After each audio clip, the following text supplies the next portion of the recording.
New Stripe City, a YouTube channel for diehard Bengals fans. I'm your host, Ace Boogie.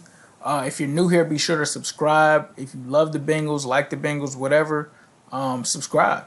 So I want to talk about the scouting report for the Bengals versus the Chiefs. So thanks for joining me. And first, we have to start off with this Chiefs offense, right? This Chiefs offense is the most efficient offense in the NFL, behind only the LA Rams. So they're actually, even though overall they're second, they're the first most efficient passing offense. And that is Pro Football Outsiders. And they also have the sixth most efficient rushing offense. So it all starts up front with their offensive line. They're number one in pass protection. They're middle of the pack in the run blocking game. So that's going to present a big challenge to the Bengals defensive front, who was basically taken out of the game against Pittsburgh. Pittsburgh is the second, but Kansas City is supposed to be the first. So that's going to be a key matchup. The game is always won in the trenches. No matter how the game goes, it always starts there. So the Bengals are going to have to find a way to make and get some pressure on this number one offensive line, especially against the pass protection. So that means that Dunlap, Geno Atkins, Carl Lawson, Jordan Willis, Michael Johnson, these guys are going to have to be on their A game after having a down game last week. So this will present the perfect game for them to test whether or not they can bounce back after a bad performance. The offense also starts with Pat Mahomes. This was a guy that they traded up with the team for last year to come in and get him, even though they had Alex Smith, and they're showing you exactly why. I liked Mahomes. I thought that he was one of the sleeper picks out of last year's draft. He's a dual threat quarterback. He's a gunslinger. He's got a lot of natural abilities that a lot of quarterbacks just don't have, and that translates to him being coached by Andy Reid, who's an offensive genius, which that just makes him even more dangerous. So what you're seeing is a guy that's thrown for 1,800 passing yards, has 18 touchdowns and 5 interceptions in his first career games, which is pretty amazing.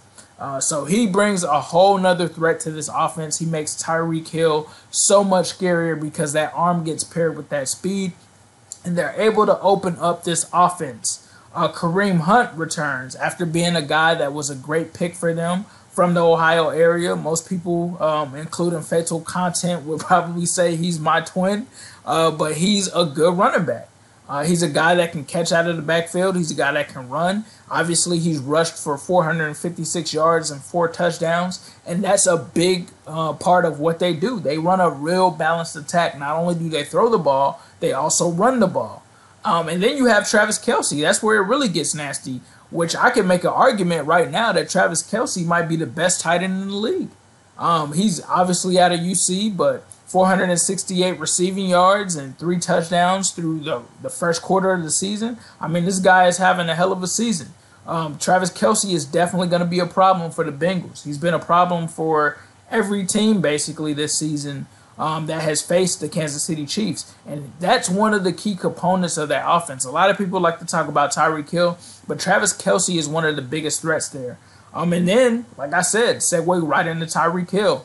The Cheetah, one of the fastest guys in the NFL. I still don't know who's faster between him or John Ross. The 40 time says Ross, but Tyreek Hill is going to be a guy that we need to have William Jackson III on. And with our secondary not having Darqueze Dennard, he could be moved around, which means that he could be on Kevare Russell. He could be on Dre Kirkpatrick. We're just going to have to keep him in front of us. He's not a guy that you can just hope to contain. All it takes is one play for this guy to beat you.